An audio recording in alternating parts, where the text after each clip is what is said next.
Marilyn. We're live. It says we're live, so we got action. Oh, there's my hubby behind me, buggering around. Having fun, having a good day. We're getting packed up here at the lake, so we're getting ready to go home because we still have no water. Oh, isn't that a pain in the behind? So I'll just bring up my little ticker tape here. And if you're coming on here for the very first time and you have never caught one of my lives before, there's a link up above that says StreamYard. This is a third-party software, so you just have to give it access so you can participate in the conversation. So before we go any further, we're going to talk today about, let's talk about postpartum and depression in general. So today is day 13 of the 21-day Go Live video challenge that I'm participating in with that Helen Martin puts on out of the goodness of her heart. She volunteers a whole bunch of her own time to do this and doesn't expect anything in return. So there you go. And like I said, we are challenged every day with different tasks to do. And if we perform those tasks, we get to put our name on a little template. And she gives us points, and sometimes at the end you might be able to win some prizes, but that's not why we're doing that. We're doing that here to gain confidence and doing live video and increase our viewership, hopefully, by doing some of this video. So my name is Heather Edmondson, as it says right there, and I have a community here, so welcome to my community where it's to create a healthier you. And I do that by assisting others to reach their health and fitness goals through coaching, mentorship, and accountability. So let's go kick those sugar cravings to the curb, and we have a little bit of company here. So when you give StreamYard access, your little profile picture will come up just like how Patricia's is right there. Hello, Patricia. Lovely that you caught me live today. Thanks for sharing some of your day with me. So we all know that depression is a big, huge issue in our world right now. Well, it has been for many, many years.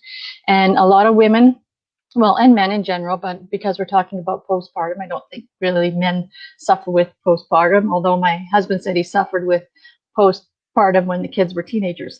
So there you go. But it's a serious topic, so a lot of women have suffered with this, and I myself have suffered with this and suffered with depression for more than a few years. So we're going to talk a little bit about that. Feel free to jump in and share some of your stories or your thoughts on this subject, and maybe we can hash it down a little bit and figure out some plans for everybody to go through this. So today we are supposed to share a heartfelt story. So I'm going to talk about the depression that I have suffered with for many, many years, even before I met my husband, and before we got married, and before we even thought about having kids. I suffered with anxiety and depression, and when you're going through something like that, you believe that you're the only person that has this going on in your life. You think that nobody else ever has this problem or this issue, and you don't really want to call it a problem because you don't want to be seen as somebody that has a problem. But nowadays it's talked about more openly, and there are so many groups for support. You can talk to your doctors about it. There is medication that might be able to help you through some of these things, and just opening up the lines of communication with your friends and family. A lot of people suffer through depression or through postpartum depression, and they never even mention it to, like I said, their family or their friends or their coworkers or anybody in their inner circle. And so you might miss out on work. Pardon me, I haven't had enough tea or coffee to drink to clear my throat. You might miss out on special activities because you're drawing into yourself. You don't want to be around others, even when they're phoning to invite you to things. You want to just crawl into a hole and kind of wallow in what you're going through. And my husband used to say to me very often, well, what's wrong with you? All you want to do is sleep. Why don't you just pull up your socks and get out of bed? And a lot of people look at it like that. And when you're actually going through that, it's a lot harder than just putting one foot on the floor and getting yourself out of bed. It's very deep and very emotional. And like I said, it's down a really dark rabbit hole, if you want to call it that. And we have to be aware. We have to notice when we start to feel like this, and notice when we start to go down that rabbit hole, and reach out for help. And it's not saying that you're not a strong person. I'm sorry. It's showing that you're a real person and that you need help and assistance. So a little bit of a backstory for me. Like I said, I've suffered through depression when I was a teenager. I didn't know what I was or where I was to go in life. I thought that I didn't have any purpose, you could say. I didn't feel worthy. And a lot of that came down to being in a narcissistic relationship with my very first boyfriend. And we went out for just over 4 years. And he had beaten me down so badly that I never believed that I would become the person that I am today. I tried to commit suicide. I was in a bad way. So when I met my husband, I actually treated him very poorly because I believed that all men were going to treat me like this previous fella had treated me. And then it even got worse when your hormones all go out of whack when you have children. And I had 4 kids back to back. I had 4 kids in 5 years, and I had a miscarriage in the middle there after my first one, before our second one was born. And so your hormones are all over the map. So that can also cause your brain to not function in a healthy spot. So it's okay to reach out for help. There are very many support groups out there that you can get some of this help from. Like I said, because I had my kids so close together, my hormones never had a chance to balance out. They never had a chance to find the regular flow, I guess you could say. But because I was already felt low about myself and didn't have the confidence in myself, it was very easy to fall into that. So that's a few of the things that were going on with me. So when we had our kids, we had our first 2 kids when we lived in Calgary. And for those of you that don't know where I'm at, I'm now coming at you live here today from the 40 Mile Provincial Park, which is just south of Medicine Hat, Alberta, in Canada. And Calgary is about a 3-hour drive away from us where we live right now. So we had our first 2 in Calgary, and we didn't have any family or support there. I had one cousin there, but she also had small kids, and she lived on the other side of town, kind of thing. And then I was pregnant with our third one when we moved even further away from family. We moved 2.5 hours north of Edmonton to a small community called Swan Hills, where everybody up there didn't have really any extended family. It was a oil and gas town, and they had the special waste treatment center that burned all the PCBs in stuff that like from oil and gas waste, and from maybe like dry cleaners, all the hazardous materials they would burn in these big kilns. And that's where my husband worked. So we moved up there, and I said, well, is there even a doctor in this community? And because I was 7.5 months pregnant with our third one. And he said, oh yeah, there's a doctor. Because I thought, well, jeepers, we're going to have to go to a different city to have a baby. But anyways, long story short, we had our second 2 in Swan Hills, and there was one doctor on staff, but we were actually supposed to go to the next community because there should be 2 doctors in case they have to put you out to have the baby. Anyways, so we didn't have any family or any supports up there, so I struggled a lot. And because it was northern, it was dark for a great period of the day. My husband would get up and go to work, and I'd be stuck at home with 4 little ones under the age of 5. So they were all running around, and we couldn't get out that much because the snow was right up to the top of the roof of the garage. If we did try and get out of the house, we usually had to get a backhoe or a track hoe to come and scrape out the driveway because there'd be so much snow. And winter would stick around from pretty much the middle of May and be back again by the end of September.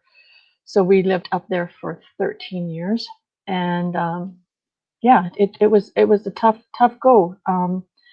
you couldn't really reach out to the people that were also in the community because they all had little ones as well. So when they created a group for moms to go to, it was called Ladies Time Out, and we would go, and they had a child care provider in the basement of a church, and they would look after the little ones, and the moms that were around would make a craft for a couple hours. So that was a benefit. So when you feel yourself going into a situation like this where you're going down that rabbit hole, you're spiraling down, you need to find some kind of group that will take you out of the home and take you to a good, happy place in your brain, so that you, like I said, get out of that rut that you might be in.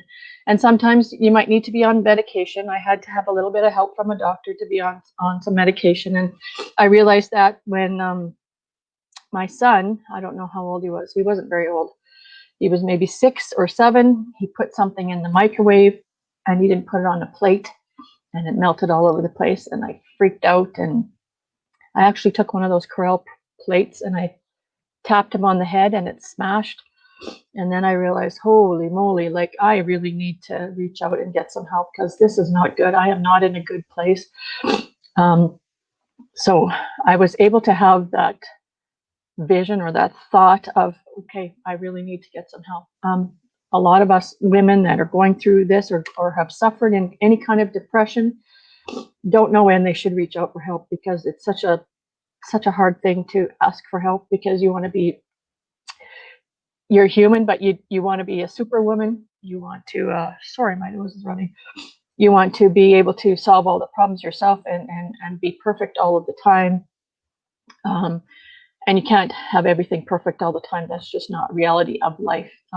Things happen. Things are thrown in your path, and you have to learn how to deal with them and how to step up to the plate. And somebody that wants to manage everything to be perfect all the time, they struggle with it even more, because, like I said, when you're trying to get ready to go out the door, and that's when your baby would throw up, you have it all over the place, or that's when it would poop its pants just as you're ready to go out the door. So then your whole schedule would be thrown off that way as well. Or you're trying to nurse and you're trying to get them fed just in enough time for you to go to whatever it is that you have to go to. Thank you, honey. Yeah, trying to get fed in enough time so that you can go out there. Thank you. So that you can go out to whatever it is that you're trying to get out the door to go to. So now he threw me off on a thing. So yeah, you can reach out for help. There are lots of support groups out there now, especially now for anybody that is suffering with any kind of depression. They have that Bell Let's Talk About It Now movement that goes on, but it shouldn't just be for one day. We should be able to talk to anybody at any time for any reason. You just have to be careful who it is that you talk to, because some people will take that information and use it against you. So make sure that whoever your buddy is that you phone, or your family member that you talk to, they don't use it in a negative way and use it against you. So like I said, I talked about being far away from family. My family was, when we lived up north, they were like 14 hours away from us.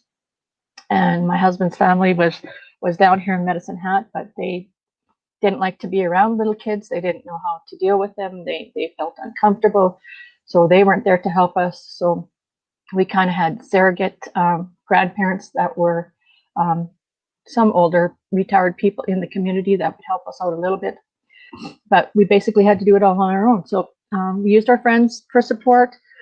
They used us for support. Lots of times we would have we had 4 kids, so we'd end up with like 9 kids at our house, while that family member or that friend would go to do their appointment in a different community, because a lot of appointments were never in the community that we were at. Like we had to go, eye doctor was in a different community, the orthodontist was in a different community. Lots of times we'd have to go into Edmonton 2.5 hours into Edmonton to go and get groceries, to do a big, huge Costco run, those kinds of things. So we would look after each other's kids, and it seemed that the more kids that you had at your place, the better they all got along. Sorry, my nose is still running. So don't let yourself go into that panic mode and feel that you are not deserving of having some help. If somebody volunteers to help you out, take the help, be gracious, say thank you, take the help, and maybe they don't do things exactly the way you like them done. Maybe they're folding your laundry and maybe they don't fold it how you like it done, but appreciate the help any way that they can help you. Maybe it's just long enough for you to actually be able to physically jump in the shower because you've been up with a little toddler all night that is teething, and you haven't had a shower for 2 days, and you're a wreck, and you're ready to freak out on anybody. Maybe if that person just came over and gave you a break long enough just for you to have that shower and a few minutes to regroup your thoughts and channel your brain into a happier mode. Maybe it's doing some meditation or listening to some music, something that makes you happy, that will get you out of that funk maybe that you're in. And like I said, there are so many support groups out there. You can hit me up and I will try and help you the best way I can. Like I said, in smaller communities, it's sometimes really hard because they don't have access to as many programs as you do in larger communities. And we aren't perfect. None of us are perfect, and none of us hold our stuff together. We try the best that we can, but some days it's harder than others, and sometimes we miss a lot of work because of where we are in our headspace. So it's okay to reach out and ask for help. When you're a new mama and you're trying to breastfeed and stuff, and you're still trying to manage everything that happens in your house, you need to take a step back and just worry about yourself and your baby, and making it through and keeping yourself and your baby alive for that whole day. That's your main task, and the other tasks can go on the back burner. Other people can step up to the plate in your family, or your friends can go get groceries for you, or meal prep for you, or bring you prepared meals, or throw in a load of laundry, or any of those above, like laundry, lotion. Somebody can sit down and pay the bills for you, whatever it is. Like I said, be gracious and accept the help when it's offered to you, and don't feel afraid to actually reach out and ask for the help. When you are a nursing mama, sometimes some women are able to nurse with ease, and that's because they are relaxed enough to let their milk flow. They aren't worrying about everything else around them. They're a more calm person, because if you're all hyper and upset and worrying about everything, your baby's going to be hyper and worried and colicky baby. A lot of people think it's colicky, and it's actually because the mom is a nervous mom. So, and you know what? If you can't breastfeed, don't beat yourself up about that either, because some people can and some people can't. And like I said, your main priority there is to keep yourself and your baby healthy for one day at a time, and that's all you have to go through. So there's support groups there as well for new mamas.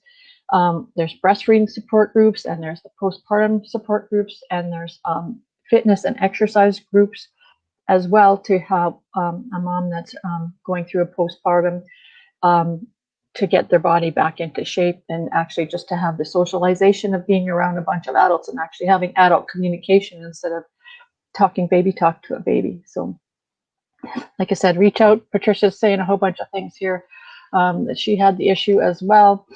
I never wanted to experience that dark again. Sorry to hear that you dealt with that as well, man. Yeah, we have a lot of things that we've held back and not maybe shared with a lot of people. So put myself out there so that a lot more people are aware that, like I said, we're not all perfect, and we go through all different stressors in our life. So it's okay to reach out.